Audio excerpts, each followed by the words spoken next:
The Lord be with you. A reading from the Holy Gospel according to Luke. Jesus spoke the following parable to some people who prided themselves in being virtuous and despised everyone else. Two men went up to the temple to pray, one a Pharisee, the other a tax collector.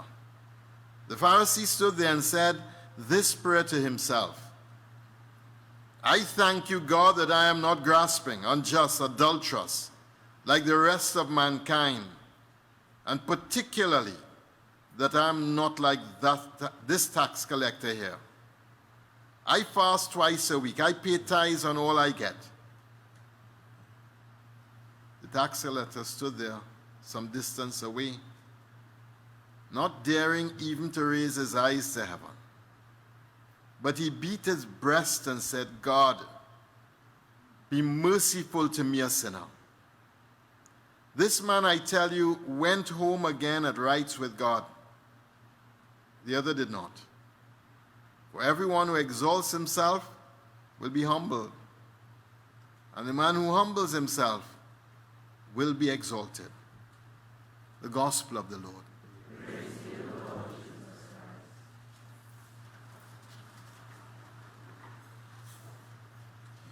So we're still in Luke's catechesis on prayer.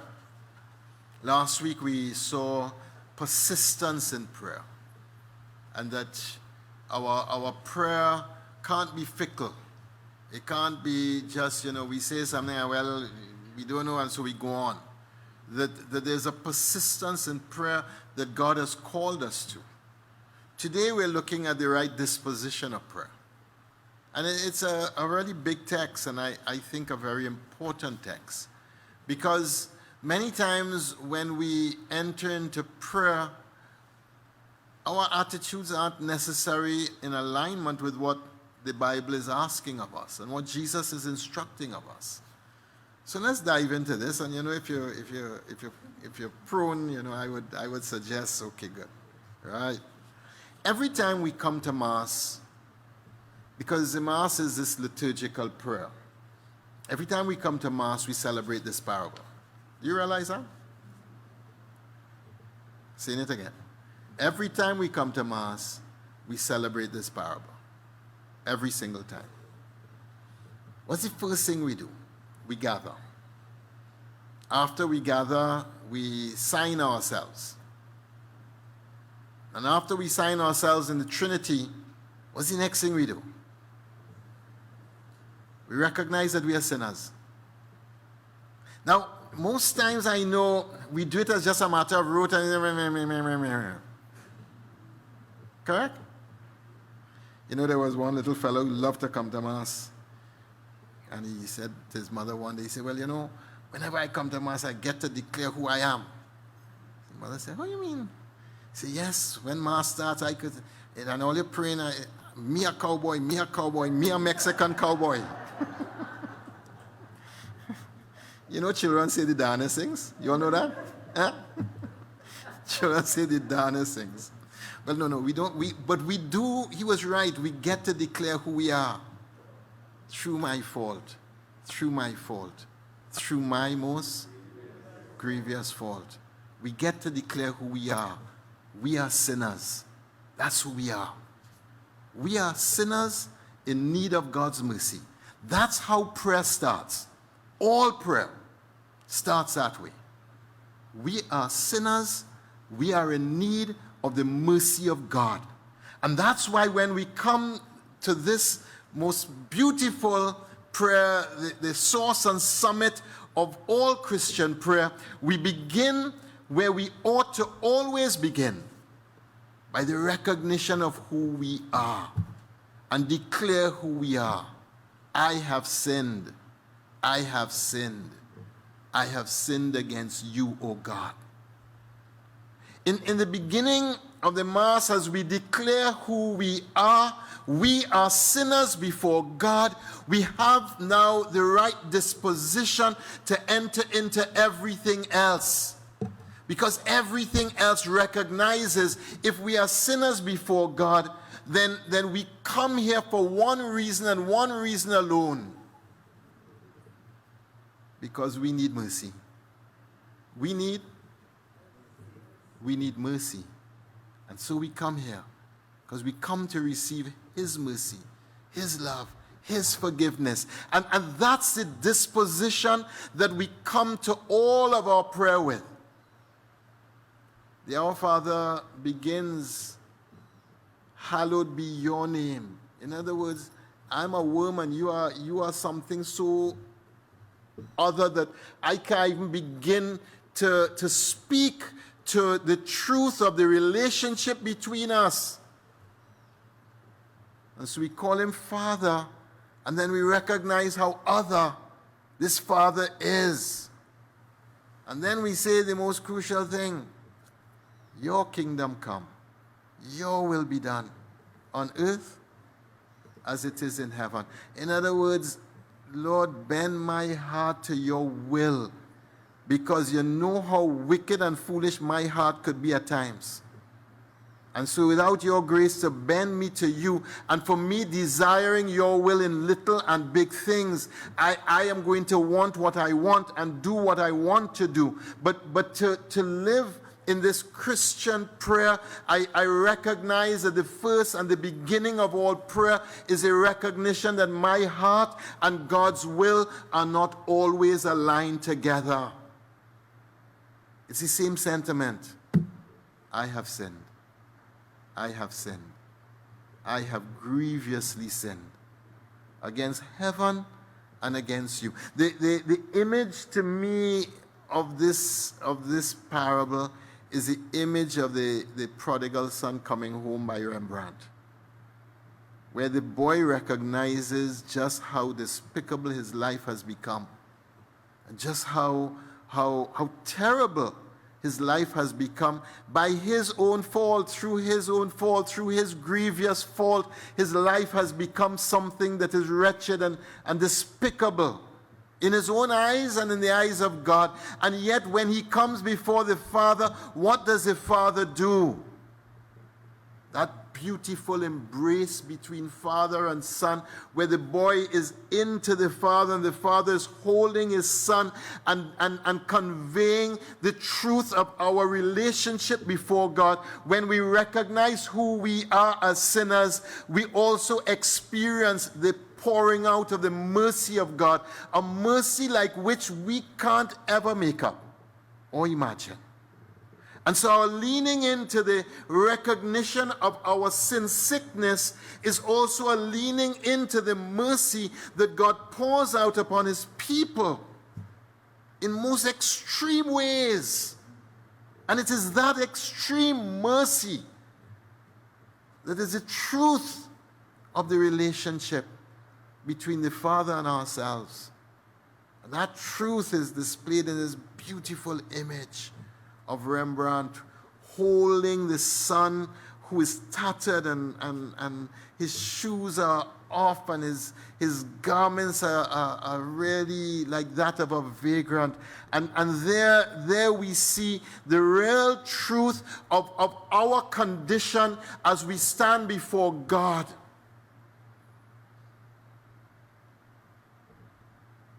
You know, I learned to preach in one of the most prestigious institutions the church has.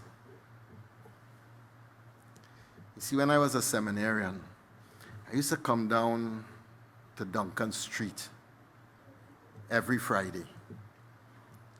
And I did two things. I would help them prepare the breakfast, but once we brought in those who were living on the street, I would do the Alexio with those living on the street. So we would do this lecture and then we would have the breakfast after. And it was always engaging. It was always feisty and ideas and heart and emotion and yeah. So that's my prestigious institution where I learned to preach. Right there on the streets of Duncan Street, the University of Duncan Street. One Friday, we were in this lectio. And the crowd was thick through the doors. People were peeping through the windows to have their say. And there was this guy, we used to call him Black Boy. He pushed himself right through the crowd, and pushed himself through the door and came into the middle. And he said, "Ollie, stop, stop, stop, stop." So everybody said, "What happened, Black Boy?" He said, "All you don't understand, all you don't understand the truth of this word. You don't get it." He said, "Let me tell you the truth. You see us? We know who we are. We're vagrant. You see them people living in a nice house, driving a nice car, living a nice life? Them have a problem. Them don't know who they are. But you see, when we come before Papa God, all of we is vagrant." A deeper theological truth I have never heard in any of the other institutions I went to that's supposed to be prestigious. Supposed to be. When we come before Papa God, all of we are vagrants. All of us are extending our hands empty, begging for mercy and love. That's the truth of the relationship between us and our God. The parable that we have today and our first reading both are amplifying this in beautiful and very dramatic ways. Our first reading is talking from the book of Ecclesiasticus. It's talking about prayer. And it's in the man who with his whole heart serves God will be accepted. His petition will carry to the clouds. The humble man's prayer pierces the cloud. Until it arrives, he is inconsolable. Until it arrives, he is inconsolable. Nor will he desist until the Most High takes notice of him, acquits the virtuous and delivers judgment. The Lord will not be slow, nor will he be dilatory on his behalf. The poor man's prayer pierces the clouds. The humble man's prayer pierces the clouds.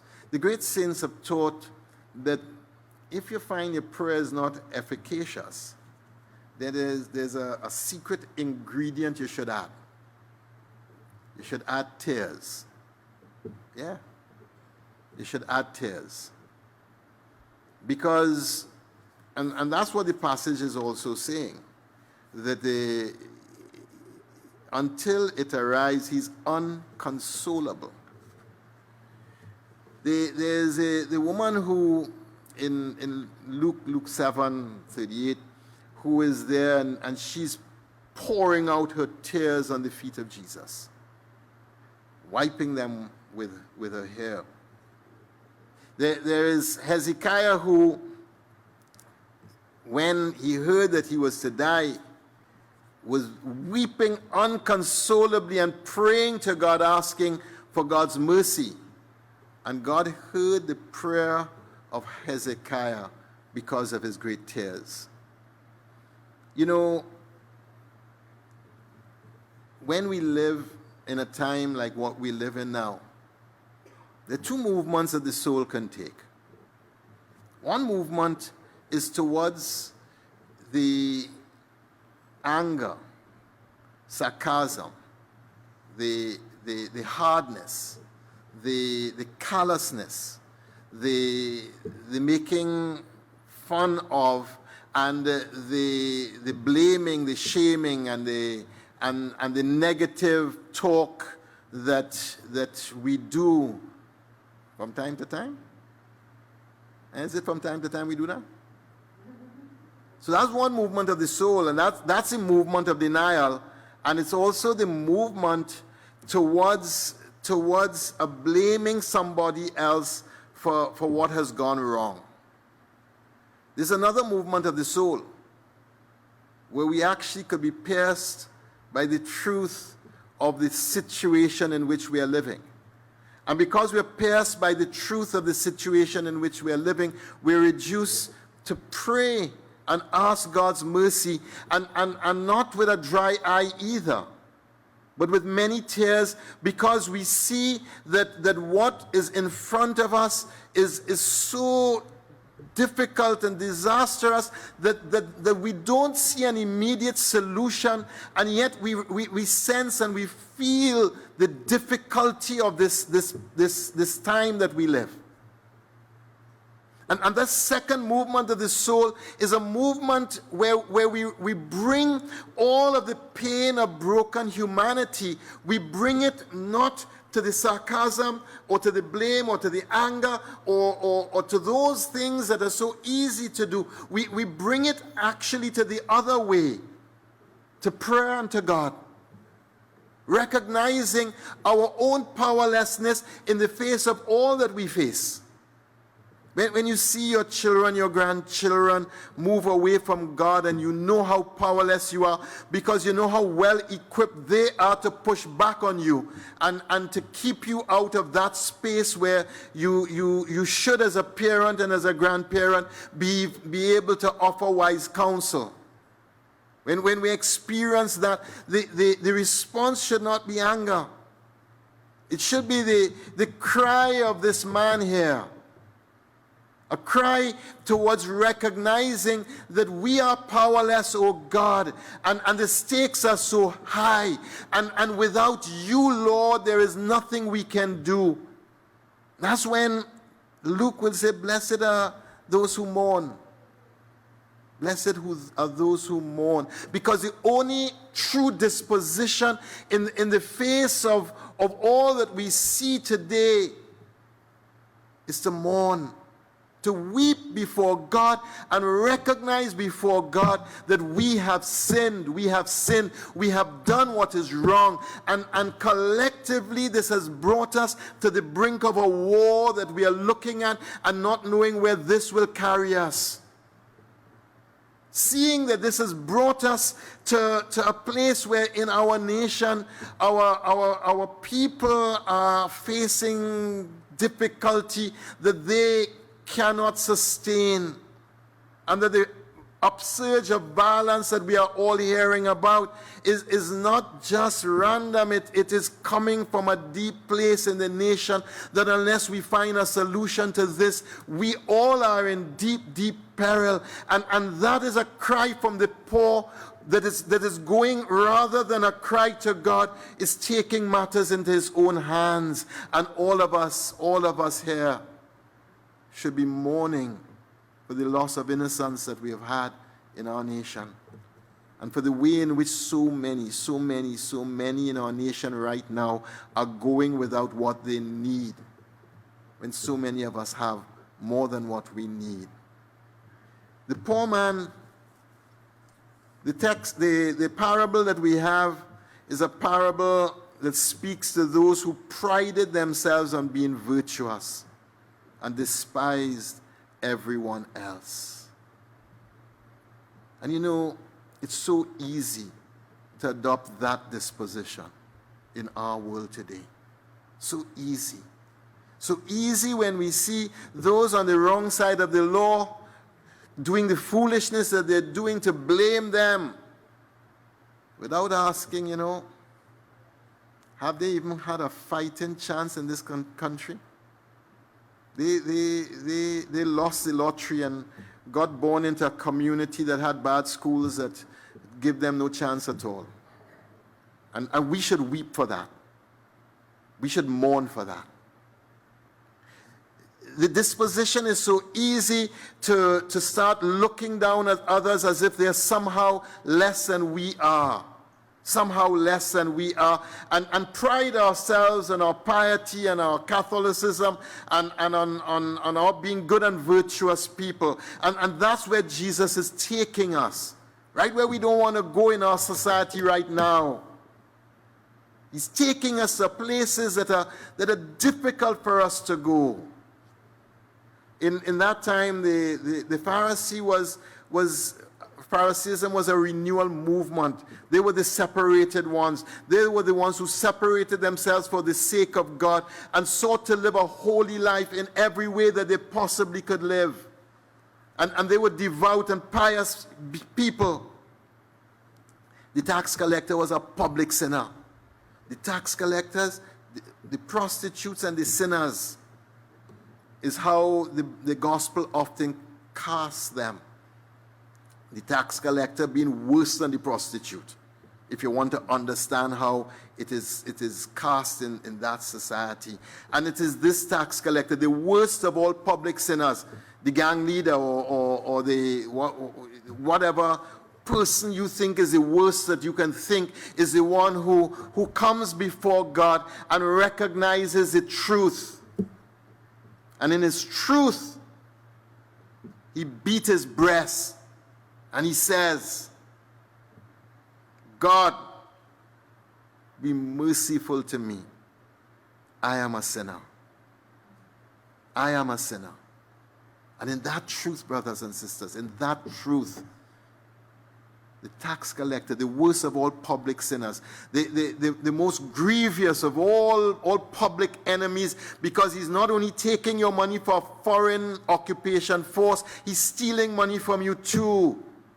This worst of all sinners goes home at right with God. That word is justification. He is justified before God because he recognizes the truth. I am a sinner. I am a sinner. I am a most terrible sinner. When Pope Francis was asked once, who are you? He answered simply, I am a sinner who God has mercied. And that is the whole truth now. I am a sinner who God has mercied. He turns mercy into a verb. I love it. Mercy is not something that you feel. It's something that God does to us. And it's something that God does to us when we come in right relationship before God. It's not the prayers that we say. It is the prayer that comes from the disposition of our heart. So what is prayer? This whole week I've been through all the vicariates, including Tobago, meeting with hundreds of young people every day. What is prayer? Prayer is a raising of our mind and our heart to God. And the root or the foundation of all prayer, the Catechism of the Catholic Church will teach us, the foundation of all prayer is humility. It is humility. When we come with humility before the divine, God hears the cry of his people's heart. And that humility is a key that unlocks the mystery and the truth of who God is. And so often we come not beating our breasts in contrition, but in boasting. The great sin of the Pharisees, he's not speaking to God, he's speaking to himself. Look at me. Look how good I am. And it is his arrogance that misses the point. The truth of the tax collector is as sinful and as despicable and as terrible as he is in the sight of the whole of the society, is as right as he is before God, because he understands the truth. He's a vagrant. He coming before Papa God with his hands open and recognizing that if Papa God don't do something for us, there's nothing for us that can happen or that will help. Amen.